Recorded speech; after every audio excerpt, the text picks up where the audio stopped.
Et demain, je crois يلا que يلا dans le panel, vous allez صافي غير exposer قطع votre يلا غادي démarche نقطع. pédagogique, n'est-ce pas? C'est d'une méthode dont vous êtes C'est ça. l'inventeur, dont vous êtes le Alors, concepteur c'est avec pas vos qu'on est équipes. un inventeur, c'est qu'il y a à peu près une quinzaine d'années, plusieurs personnes se sont posées des questions sur comment même peut-être enseigner, parce qu'enseigner l'entrepreneuriat, c'est presque contradictoire, entre guillemets, Ah, surtout dans les milieux صحيح. universitaires, où ce sont des شوفوا écoles de gestion. Comme je dis, les écoles de gestion sortent des éleveurs. Nous, en tant qu'entrepreneurs, nous sommes des géniteurs. C'est deux choses différentes dans la vie. Si vous avez eu des enfants, en faire et les élever, c'est deux choses complètement différentes. Alors, merci. par nature, les universités sont plutôt à entraîner des éleveurs que des géniteurs. Très intéressant, ça nous met l'eau à la bouche. Monsieur Xel, racontez-nous, heureux de vous retrouver. Votre micro, alors on va attendre qu'il débloque le micro. Il va falloir qu'on soit un peu, c'est-à-dire au niveau technique, comme lors du débat, différentes. Je vais donner la parole par ordre, de façon à ce qu'on ne soit pas dans la confusion, mais à un moment donné, il va falloir laisser peut-être les 4 micros des intervenants ou 5 micros allumés en même temps. Je pense que ce serait mieux pour le الميكرو débat. ديالهم ما مخلوش Monsieur Xel, alors votre micro n'est toujours ولا pas تعطيك لا activé. نسى تعطيك وانت Monsieur ولا Bouzidi, pouvez-vous s'il vous plaît vous assurer que le micro soit activé? non non j'ai un problème Je vois que votre micro, Monsieur Xel, est toujours éteint. Monsieur Xel, peut-être que... Alors, Monsieur Xel, on s'est rencontrés, comme vous n'avez pas le droit de parler, je vais pouvoir dire ce que je veux de vous. Alors, on s'est rencontrés il y a déjà 25 ans, n'est-ce ولا pas? تعطينا On va صاحبي pas... الميكرو On va pas... كيفاش Et vous, à l'époque, vous ne viviez pas au Maroc, vous viviez en France, je crois, et vous veniez de temps en temps, et je vous ai croisé sur les plateaux d'entreprendre une fois par hasard, n'est-ce pas? كلها تخرج تخلينا Eh للمغرب ben, on دو ne فوا vous قال لي entend باش pas. Alors, باش si Bouzidi, est-ce que vous pouvez vous assurer que le micro de Monsieur Xel marche? Ah voilà, c'est bon. C'est C'est bon bon. maintenant? C'est Bah, bon. merci beaucoup. D'ailleurs, moi aussi, je suis très heureux de retrouver. ها Et c'est la thématique de مازال عندي انا l'entrepreneuriat, c'est notre bataille pendant plus de 30 ans aujourd'hui. Absolument. Aussi bien en tant que chef d'entreprise, autant مازال qu'académicien, parce que مقطع j'ai la chance d'avoir les deux casquettes, aussi bien académicien que créateur d'entreprise.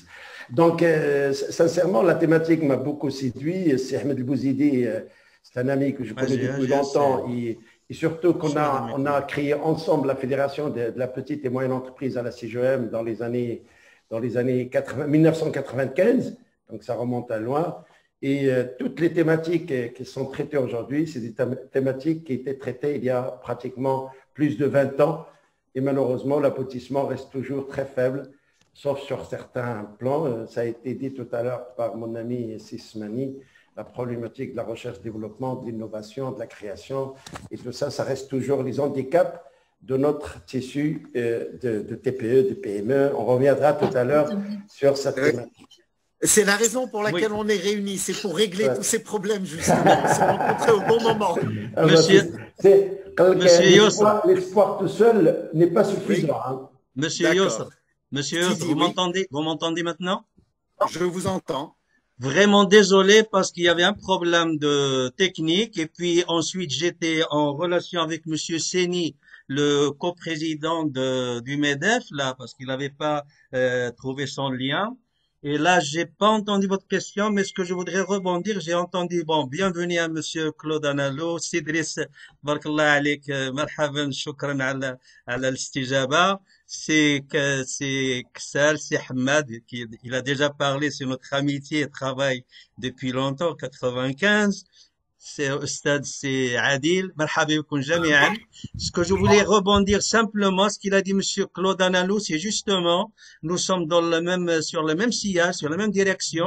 D'ailleurs, pour nous, votre approche, votre méthode Sinop, appelée, bon, effectuelle par Saravati, nous, on l'a appelée Badir. C'est-à-dire, prends l'initiative à laquelle, enfin, on va en parler tout à l'heure, on a ajouté un 6e principe qui est la foi, croire au projet, avoir ça dans le cœur.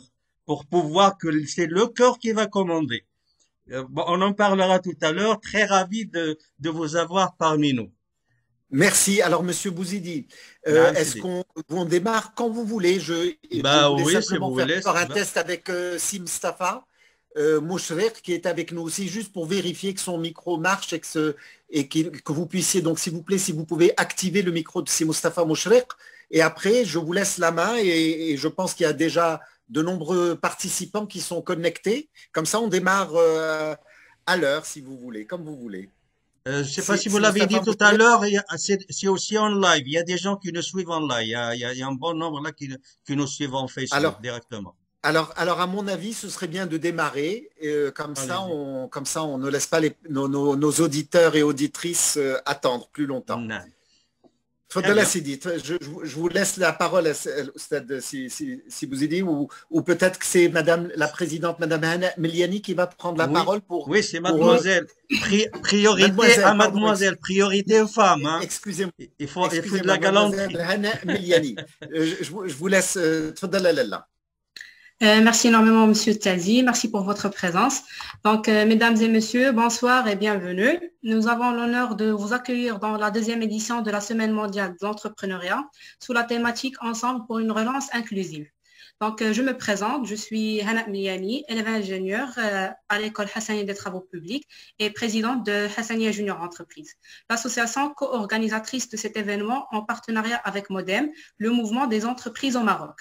Donc, tout d'abord, je tiens à remercier particulièrement nos intervenants et modérateurs d'avoir accepté notre invitation. Je souhaite la bienvenue au corps médiatique qui nous accompagne aujourd'hui et à tous les participants. Merci pour votre écoute et encouragement afin de faire aboutir cet événement à tous les niveaux. Et bien sûr, je tiens à remercier nos invités d'honneur. Merci d'être présents aujourd'hui avec nous et de faire part de cette manifestation. Donc, l'esprit d'entreprise est aujourd'hui célébré dans de nombreux pays du monde pendant la 3e semaine du mois de novembre de chaque année, sous la dénomination Semaine mondiale de l'entrepreneuriat, qui a pour vocation d'inciter le plus grand nombre de personnes à exploiter leur esprit d'initiative et d'innovation, au moyen d'activités locales, nationales et même internationales. Donc, cet événement représente une parfaite occasion pour célébrer l'entrepreneur qui, grâce à son esprit d'initiative et d'innovation, crée une croissance économique, contribuant ainsi à l'amélioration de la qualité de vie des citoyens, mais également au développement de notre pays. La deuxième édition s'inscrit dans un cadre particulier. Après le lancement par Sa Majesté le roi Mohammed VI, la réflexion sur un nouveau plan de développement économique national et la survenue de la crise pandémique du Covid-19 qui a impacté sérieusement l'économie nationale et internationale. Nous nous réjouissons de pouvoir entamer, donc nous nous réjouissons de... pardon, peut-être mon micro est désactivé? Non, on C'est vous bon, entend. c'est bon. On vous entend. D'accord. Donc, je vous dis que nous nous réjouissons de pouvoir entamer la célébration de la Semaine mondiale de l'entrepreneuriat au Maroc, en ce jour qui coïncide avec la commémoration du peuple marocain de la date de la fête de l'indépendance, qui est une date phare de la construction du Maroc moderne.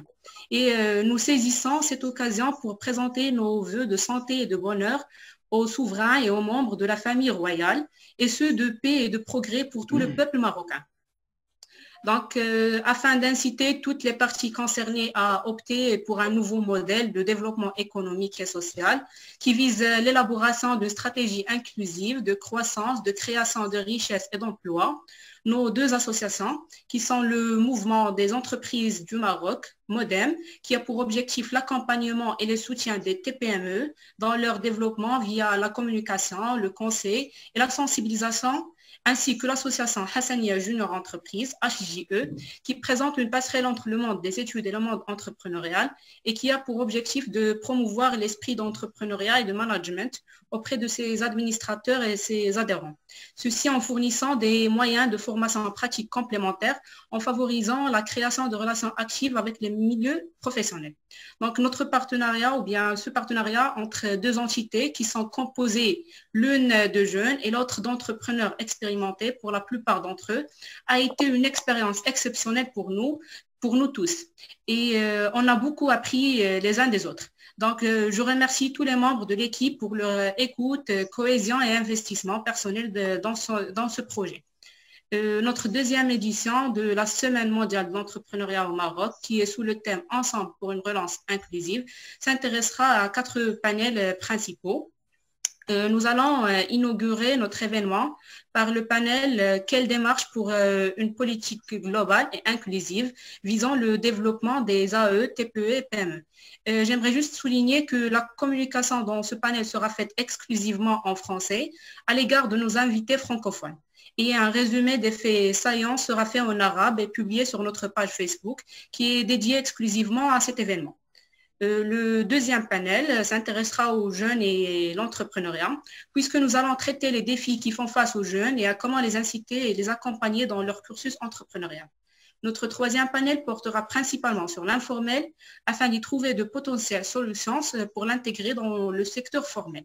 Et pour clôturer notre événement, nous aurons comme 4e panel la métamorphose du marché du travail et la résilience des entreprises.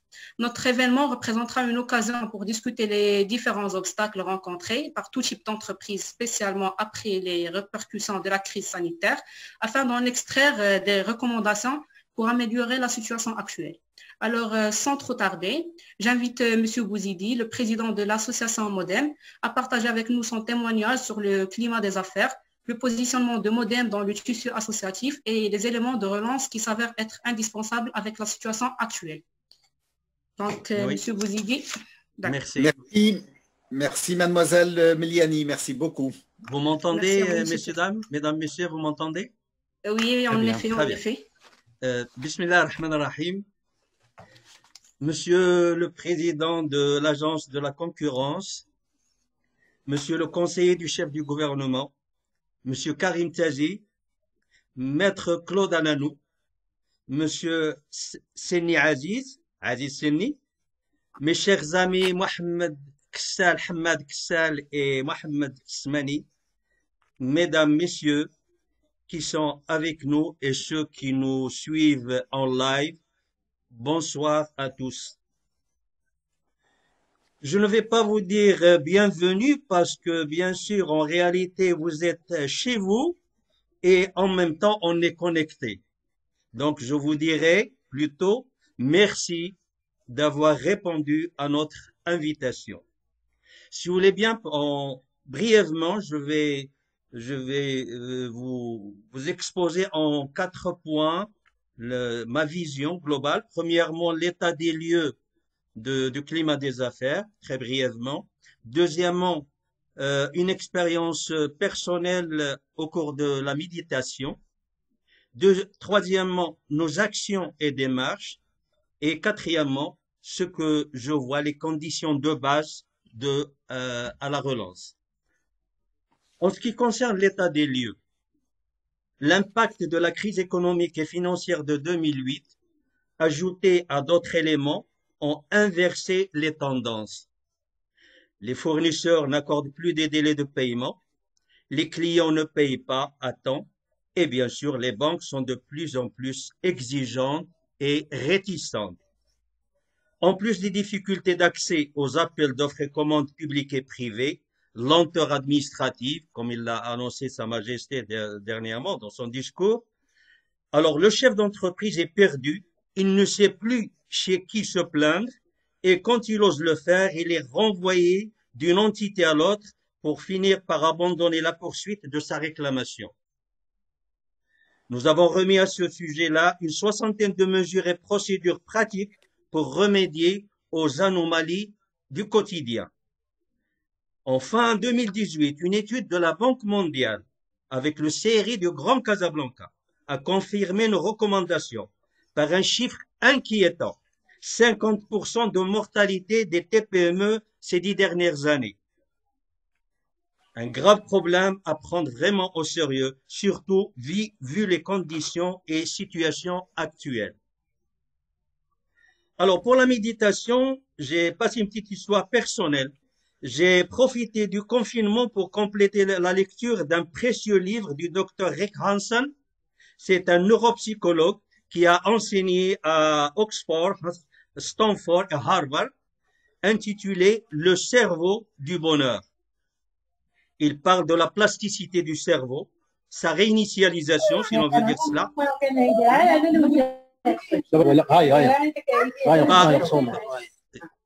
S'il vous plaît, le micro, s'il vous plaît.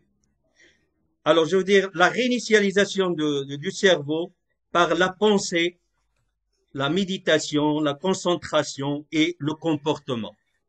J'ai vraiment senti qu'une simple lecture attentive et méditative peut changer l'état d'une personne et le faire basculer d'une situation à une autre. Quelque chose de très intéressant et nécessaire pour notre bien-être. D'ailleurs, l'auteur a un autre livre intitulé « Le pouvoir des petits riens ». Nos actions et démarches. Pour la phase de création de TPE, nous adaptons la méthode SYNOP de Maître Analou, dont on a parlé tout à l'heure, appelée aussi effectuelle du docteur Sarah Saravati, l'américaine d'origine indienne, à laquelle nous avons ajouté un 6e principe appelé croire au projet, sous le nom de Badir, à traduire prends l'initiative. Cette méthode est disponible sur notre canal YouTube en arabe dialectal. Pour notre relation avec les donneurs d'ordre public et privé, notre démarche est illustrée par notre logo représentant un bateau transportant 2 personnes, un petit bonhomme et un grand, dans le même bateau pour une même destination. Nous regrettons que nos recommandations n'ont pas été prises en considération, telles que le retard de paiement des TPE par le principe de règlement utilisé pour la TVA, ce qui aurait sauvé des dizaines de milliers de faillites. En ce qui concerne les jeunes, plusieurs étudiants collaborent avec nous. Nous avons conclu un contrat de partenariat avec la CJEM, je répète CJEM, pour qu'il n'y ait pas d'amalgame, et nous sommes en train de réfléchir ensemble sur des pistes de projets communs ambitieux. Je remercie nos jeunes partenaires pour leur engagement malgré leur responsabilité d'étudiants en cette période difficile. Une belle expérience que nous allons capitaliser et je leur dis, vous avez avec vous des entrepreneurs empathiques et sympathiques de longue expérience qui se portent volontaires pour vous accompagner et vous faire part de leur expérience du terrain. Les conditions de base à la relance. En toute modestie, à mon point de vue, il faut être d'abord optimiste. Sans optimisme, on ne peut rien faire. Et puis, capitaliser les atouts. Nous avons des atouts. Je ne vais pas les citer, on n'a pas beaucoup de temps. Ce qui nous manque a été mentionné par Sa Majesté, le roi Mohammed VI, dans un message envoyé le 30 novembre 1999 au premier séminaire sur la PME. Je cite, l'objectif de développement durable du secteur des PME que nous voulons atteindre demeure tributaire de la prise de conscience par l'ensemble des acteurs économiques. 2 mots-clés. Premièrement, objectif précis, développement durable. Deuxièmement, conditionné par la prise de conscience de tous les acteurs économiques. Nous disposons d'une population de 450 000 TPE formelles, 120 000 environ d'auto-entrepreneurs et 4,3 millions de ménages d'informels. Sa Majesté a donné ses hautes directives à nous tous, je veux dire, de faire le reste, chacun de sa part, comme dirait le colibri. Et je termine par 3 petits messages. Premièrement, à notre gouvernement, qui doit faire plus d'efforts conformément aux directives royales pour le traitement préférentiel des TPME, tel que c'est prescrit dans la charte 5300 de 2002. Deuxièmement, l'ensemble des grandes sociétés privées doivent penser aux petits dans le cadre de la responsabilité sociale des entreprises. D'ailleurs, nous avons à ce sujet remis des propositions de mise à jour du label RSE de la CGM. Et pour les TPE aussi, ils doivent à leur tour se perfectionner, innover. Et comme on a dit tout à l'heure, bâtir tous ensemble au lieu de pour moi, tout seul, maintenant. Travailler ce qu'on appelle en écosystème, mais pas en égo. Je vous remercie de votre attention et si vous voulez bien, je passe la parole à Monsieur le Président de l'Agence de la concurrence. À vous la parole, Monsieur le Président. Merci. Merci, si vous y dites. Ah, c'est pas une agence, c'est Un conseil. une instance constitutionnelle. Je m'excuse. Je m'excuse. Conseil de la concurrence. Et comme a dit mon ami, c'est Ahmad Kessal, que je salue. Merci beaucoup. Ça fait longtemps que je t'ai pas vu. Monsieur le Président, c'est un plaisir. Un plaisir. Snali et puis les autres amis. Je vois, c'est un de nos rapporteurs, c'est Ouzine, qui aussi, ça me fait plaisir qu'il soit dans ce débat.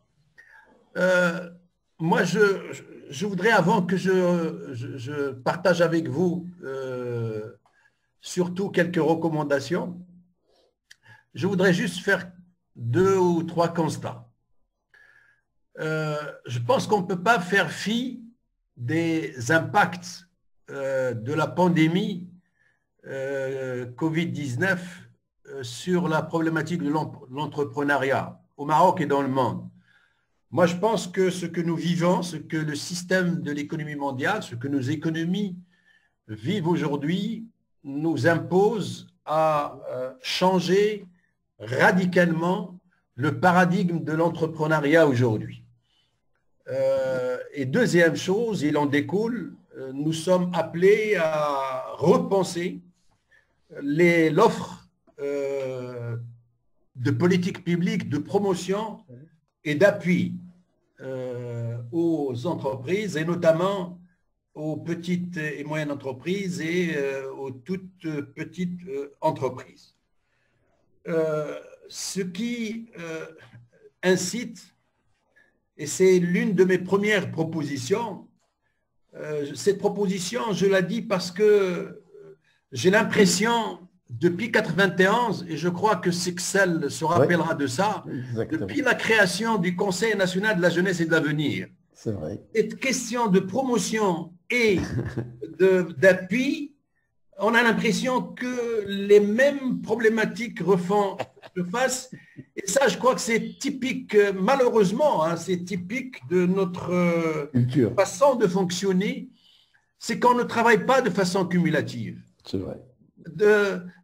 En 1998, avec le gouvernement d'alternance, je vous rappelle aussi que un livre blanc sur la PME a été adopté par notre gouvernement de l'époque. Et d'autres initiatives ont été prises et qui se trouvent en filigrane dans les discours de Sa Majesté le Roi. Et j'ai l'impression que autant nous avons ce déficit de travailler de façon cumulative et d'avoir ce décalage entre le temps de l'exécutif et du législatif et du temps de l'entreprise, autant avec la pandémie, on doit faire une pause.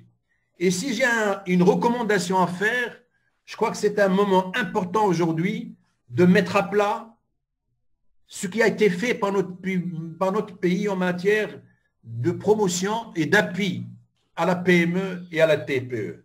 Je crois que nous avons besoin aujourd'hui d'une pause pour faire un bilan sur ce qui a vraiment marché, sur ce qui n'a pas marché, pour identifier les enseignements, pour dégager des pistes d'amélioration, mais surtout des pistes d'innovation, et on en a, et je me permettrai tout à l'heure de faire quelques recommandations.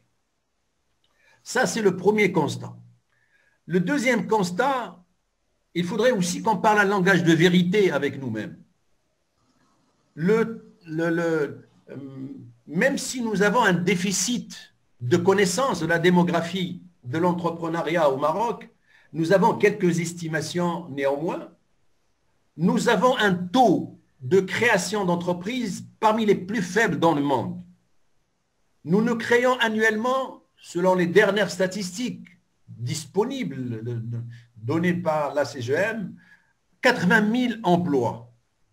Au moment où d'autres économies, toutes proportions gardées, comme les États-Unis qui créent 2,5 millions d'entreprises par an, et les Français qui ont créé l'année dernière ou en 2019 plus de 700 000 entreprises par an, et le Chili qui a un taux de démographie d'entreprises qui est nettement le triple de celui de notre pays.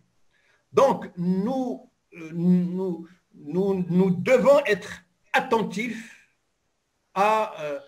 au potentiel de création d'entreprises dans notre pays, mais cela nécessite, comme j'ai dit tout à l'heure, de repenser toutes les politiques publiques de promotion et d'appui à la PME.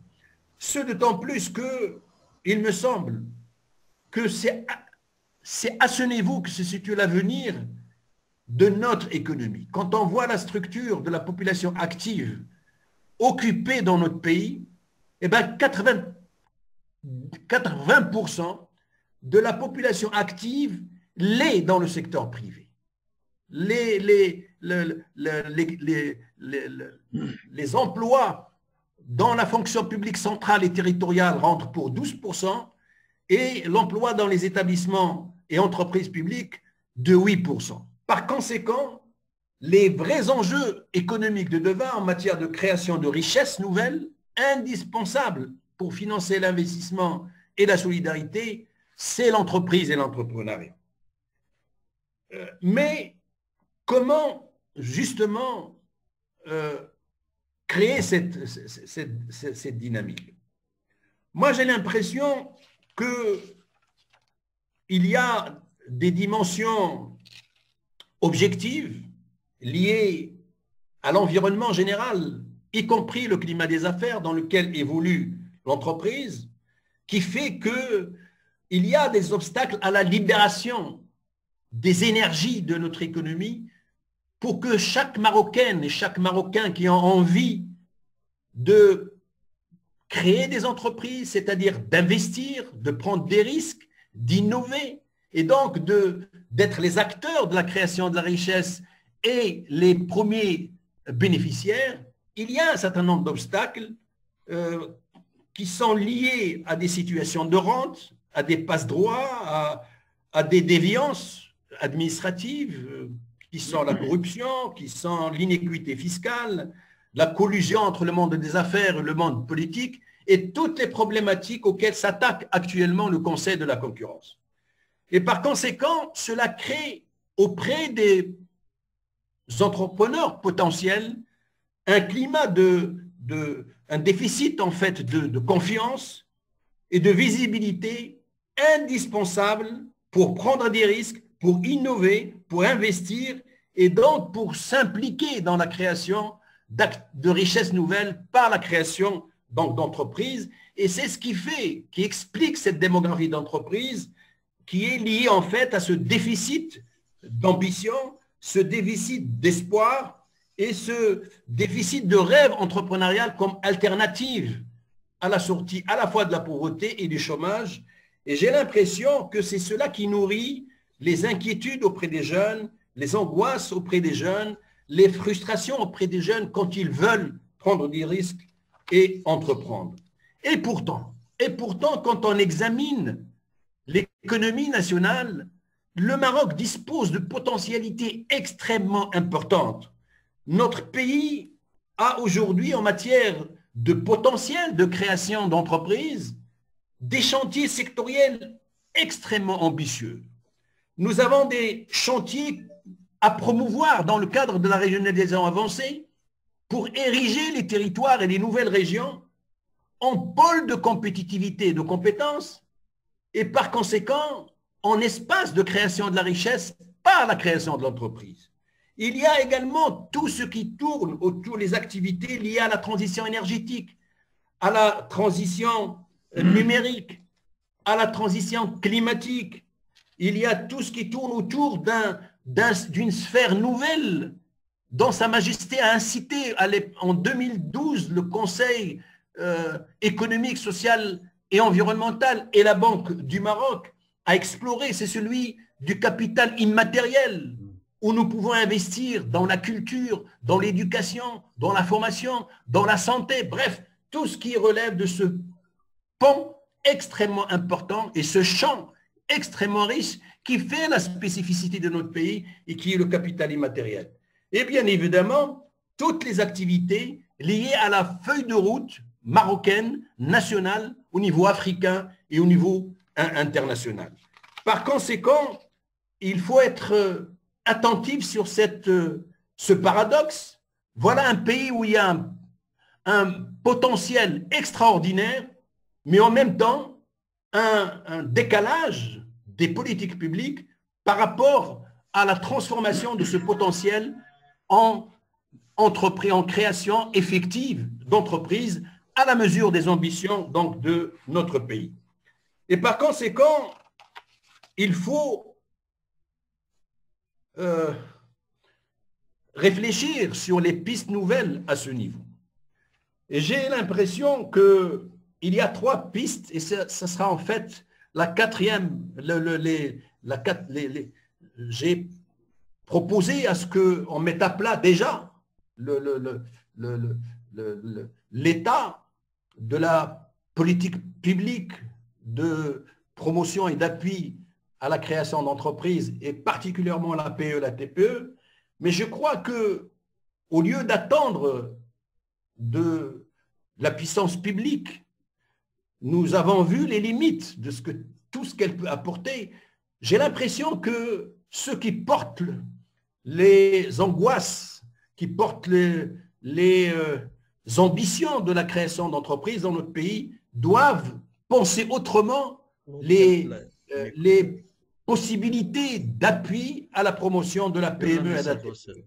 Et j'ai l'impression que seule l'innovation et l'expérimentation de solutions nouvelles par les PME elles-mêmes et les associations donc, qui le portent, j'ai l'impression que la promotion et l'appui à la PME, TPE dans notre pays a besoin de 3 choses essentielles. La première, nous devrions réfléchir, ou les PME et ceux qui portent le souci de la PME, réfléchir à créer un fonds d'investissement participatif solidaire. Je crois qu'il faut que les PME, TPE et les auto-entrepreneurs apprennent à se prendre en charge eux-mêmes, et c'est, à mon avis, cette innovation institutionnelle, financière, pourrait être originale et adaptée, à savoir la création d'un fonds d'investissement participatif solidaire. Deuxième piste, je pense qu'on n'a pas assez exploré, mais il faut pousser à la fois l'État et les régions, et il faut que les PME, TPE s'inscrivent dans une nouvelle dynamique portée par la contractualisation entre les entreprises, notamment les petites et moyennes, l'État et les nouvelles régions.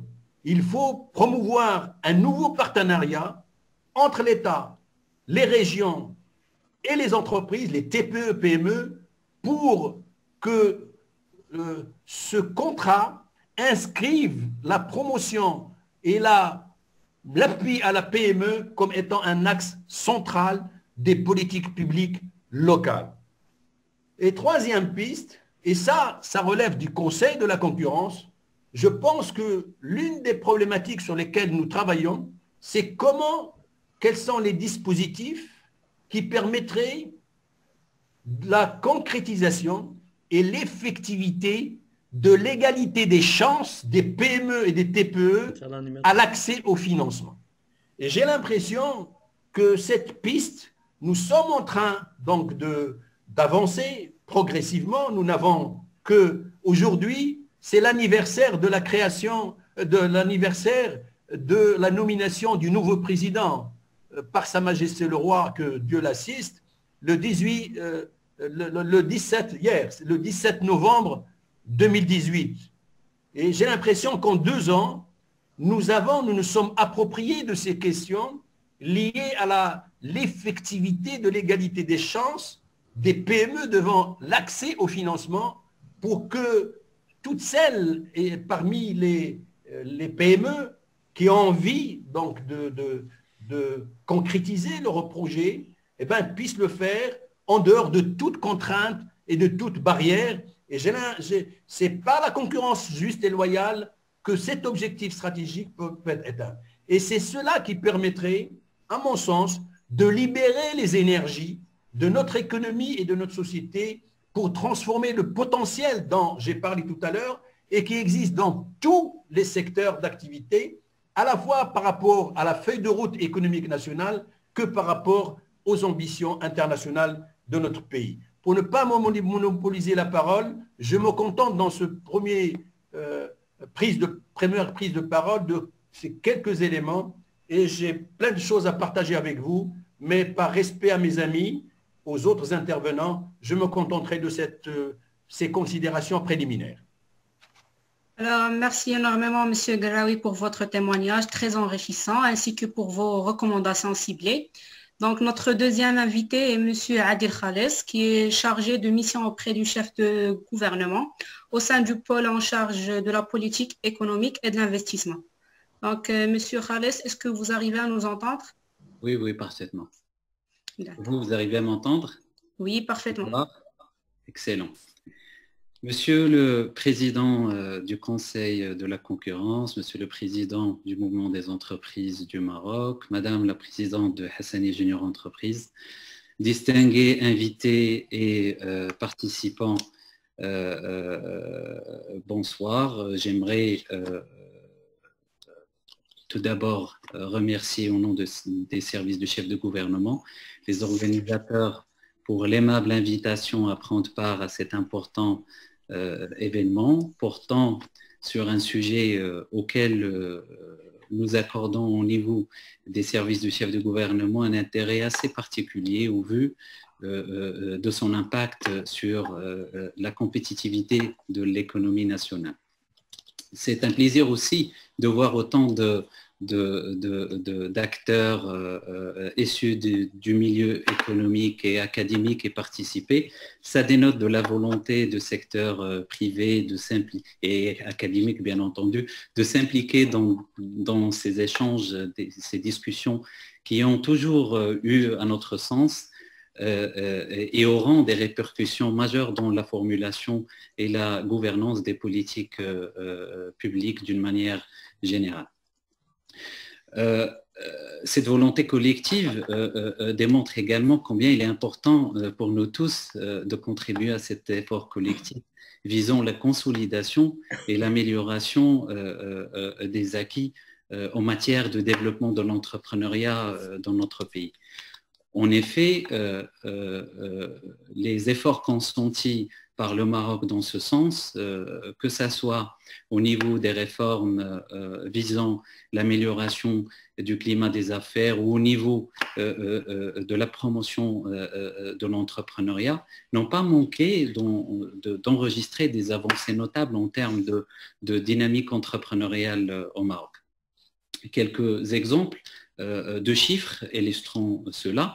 La création d'entreprises qui a connu une évolution très importante en volume ces dernières années, enregistrant une croissance moyenne annuelle de l'ordre de 8% sur les 3 dernières années, ce qui a permis d'atteindre un niveau de création d'environ 100 000 entreprises par an, y compris bien sûr l'auto-entreprise qui représente à peu près 20% du total.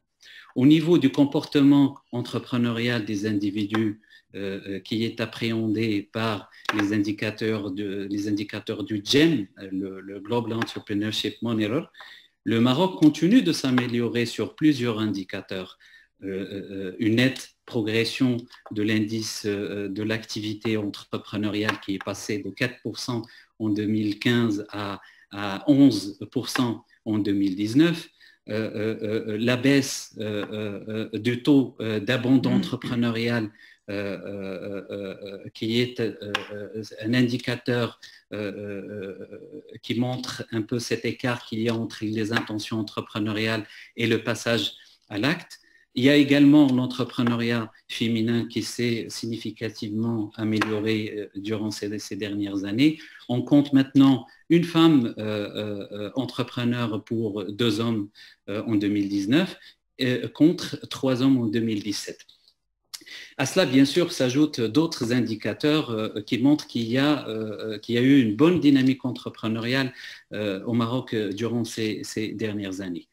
Cependant, ces avancées enregistrées sur le plan quantitatif, aussi positives soient-elles, ne devraient pas occulter les défis qui continuent de se poser au niveau qualitatif et d'une part et au niveau socio-économique d'autre part. Ces défis, à notre sens, peuvent se résumer en 3 grandes catégories. Premier défi, la facilitation de l'accès au financement et l'accompagnement technique de qualité.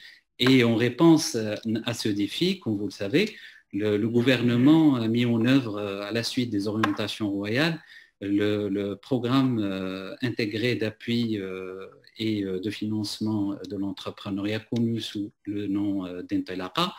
Il ambitionne d'apporter une solution globale à la problématique de l'accès à l'accompagnement financier et technique à l'adresse des jeunes porteurs de projets et des TPE pour se lancer et se développer. Ce programme également illustre l'intérêt que porte le gouvernement à la question du financement et en particulier à la question de sauvegarde et de développement des entreprises dans ce contexte difficile lié à la crise Covid. Deuxième défi, l'entrepreneuriat, comme vous le savez, est un phénomène économique et aussi social. Et les phénomènes d'ordre social prennent compte tenu de leur complexité du temps pour connaître des changements. Et notre modèle classique de promotion de l'entrepreneuriat au Maroc c'est souvent focalisé sur la variable entreprise en négligeant l'entrepreneur qui est à la base de tout le reste.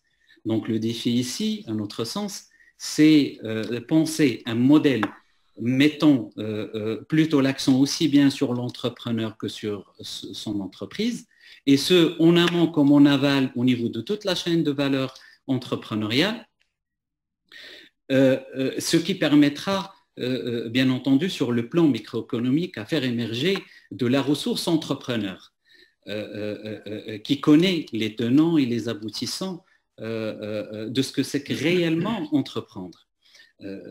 Comme vous savez, un entrepreneur qui est bien formé, qui est bien accompagné, constitue un ingrédient fondamental à l'émergence d'une économie entrepreneuriale dans un pays. Et par conséquent, l'inclusion du secteur informel. Donc, avec cette approche centrée entrepreneur, même en cas d'échec, c'est l'entreprise qui aura échoué au bout du processus et non pas l'entrepreneur, qui sera capable de rebondir rapidement pour s'investir dans une autre affaire entrepreneuriale. Troisième défi, c'est développer nos capacités de traduire cette dynamique entrepreneuriale sur le plan socio-économique. Et pour ce faire, il faut bien entendu mettre les bons ingrédients pour promouvoir l'entrepreneuriat par vocation, qui, contrairement à l'entrepreneuriat de survie ou de nécessité, qui est souvent tiré par des niveaux élevés du chômage, lui, l'entrepreneuriat par vocation s'inscrit dans la durée et est productif sur le plan socio-économique. Maintenant, relever bien entendu ces défis qui sont de taille, en particulier en période post-Covid, passerait inévitablement par l'instauration et le maintien d'un climat de confiance mutuelle entre le secteur public et le public et privé. Et à notre sens, c'est une condition préalable pour orienter les efforts vers les mêmes objectifs, ce qui permettra également de donner un espoir aux jeunes et exercer une sorte d'influence positive sur eux en vue d'assurer par la suite une relève à même de porter haut le flambeau. Donc, certaines contributions et interventions lors de ce sommet tenteront sans doute de répondre à ces questions. Nous écouterons donc avec intérêt et ce qui en ressortira, Inch'Allah.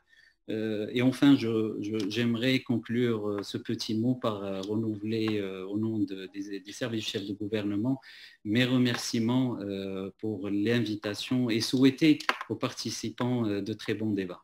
Merci.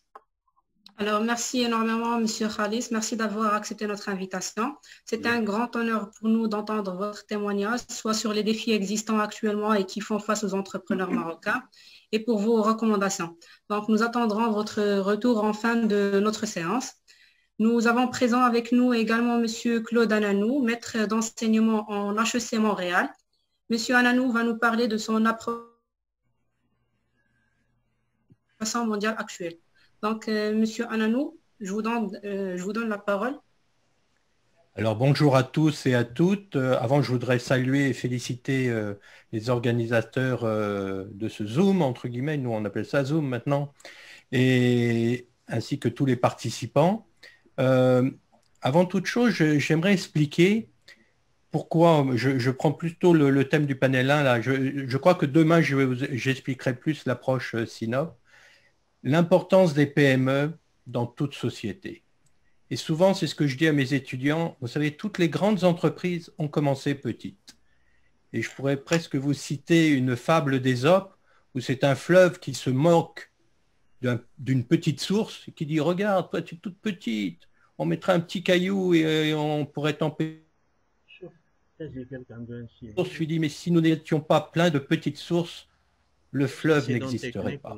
Donc toutes les grandes entreprises qui existent, pratiquement, à moins qu'elles ont été créées des fois par des gouvernements ou des fusions de grandes entreprises, hein, toutes les grandes entreprises qu'on connaît ont toujours commencé par un petit fœtus, comme j'ai dit. Mais dans ce fœtus, il y avait peut-être tout l'ADN de ce qu'allait devenir effectivement cette grande entreprise. Donc c'est ça qu'il faut souvent valoriser dans nos sociétés. Et pourquoi je vous dis ça? C'est que je suis dans l'enseignement supérieur. Bien souvent, les étudiants qui prennent nos cours et qui suivent nos diplômes, nos programmes, que ce soit de BA, de maîtrise, ont un petit peu une vocation de dire, ben moi un jour je vais être un dirigeant d'une entreprise, ont un petit peu cet objectif. Et malheureusement, dans les grandes universités, grandes écoles de commerce, d'accord, on traite très peu d'entrepreneurs. Et comme j'aime dire, on fonctionnarise bien souvent nos étudiants qui, des fois, à l'entrée de leur programme, avaient peut-être cette petite flamme d'entrepreneur et bien souvent, vous voyez, je critique les institutions où je suis, mais c'est pour ça que j'y suis, pour effectivement faire changer un petit peu ces mentalités. Et bien souvent, on éteint cette petite flamme d'entrepreneur que l'étudiant rentre en première année et bien souvent, quand il finit après 3 ans, 4 ans, 5 ans, il va chercher un boss. Alors, j'ai eu la chance de rencontrer Mohamed Younous, prix Nobel de la paix, qui a créé l'Agreement Bank, donc c'est du microcrédit. Et je lui ai dit, Mohamed, regardez, moi j'ai des étudiants, bon, ils sont brillants, ils sont pas trop mal et tout, ils sont à HEC Montréal ou dans d'autres universités où j'enseigne. Je lui ai dit, est-ce que vous auriez un message à leur donner? Et alors, ce Mohamed m'a dit quoi? Il m'a dit, Claude, tu leur expliqueras que c'est pas parce qu'ils ont un diplôme qu'ils ont des droits d'avoir un meilleur emploi. Alors, tu es d'HEC, est-ce que tu es meilleur qu'une autre université? Tu es de Harvard, est-ce que tu vas avoir un meilleur droit d'avoir un haut poste ou quoi? Il dit, ils n'ont pas de droits, ils ont des obligations. Ils ont eu la chance peut-être que leurs parents puissent leur payer des études, ils ont peut-être la chance d'avoir un certain niveau d'intelligence pour pouvoir suivre des études de haut niveau. Donc, ils ont un devoir de créer de l'emploi. D'accord? Et en commençant par créer leur propre emploi. Alors voilà le message en général que je donne à mes étudiants dès le début. Et c'est pour ça que souvent dans nos sociétés, je reviens sur ça, on ne valorise pas assez les PME. Et pourtant, c'est de ces PME que naissent un moment des moyennes et des grandes. Par contre, il y a aussi, on peut rester petit. Parce que ça aussi, c'est un autre mythe ou un autre paradigme que quand on crée une entreprise, on doit grossir. Absolument. Et des fois, je me dis, attendez, combien j'ai vu de grandes entreprises à l'âge que j'ai, moi, arriver à être en faillite. Regardez ce qui arrive avec la Covid. On voit que de très, très grandes entreprises n'étaient pas si solides que ça. Je vais vous donner un exemple québécois que peut-être que vous connaissez. Ça s'appelle le Cirque du Soleil, qui était considéré comme le plus grand cirque au monde, avec 8 spectacles continuels à Las Vegas, avec une dizaine de troupes qui se promènent à travers le monde. Eh bien voilà, ils ont fermé. Ils ont été en faillite, ils viennent d'être rachetés, les actifs ont été rachetés, mais ils sont tombés en faillite en quelques mois. Et Guy Laliberté, je crois qu'il a eu de la chance dans sa vie, donc le fondateur. Imaginez-vous, il a vendu les derniers 10% de son entreprise au mois de janvier à un organisme un petit peu de notre gouvernement, c'est notre caisse de dépôt, il a vendu ça pour 100 millions. 2 mois après, ça ne valait plus rien, donc on a perdu 200 millions, nous, la Caisse de dépôt du Québec a perdu 200 millions. Alors, pour vous dire, c'était des institutions, pensez aux compagnies aériennes actuellement, qui sont tous virtuellement en faillite. Ils n'ont plus de revenus. Ils ont leurs avions, leurs employés et tout. Alors, ces grandes entreprises donc, sont des fois aussi très fragiles, d'accord ? Et on s'aperçoit que ce n'est pas toujours de devenir grand qui est idéal. On peut devenir meilleur, plus efficient, plus effectif. Hein. Beaucoup de petites entreprises vont avoir certaines valeurs pour la société. Donc les dirigeants vont mettre en avant plutôt ces valeurs que peut-être la rentabilité pour les actionnaires ou la croissance pour la croissance.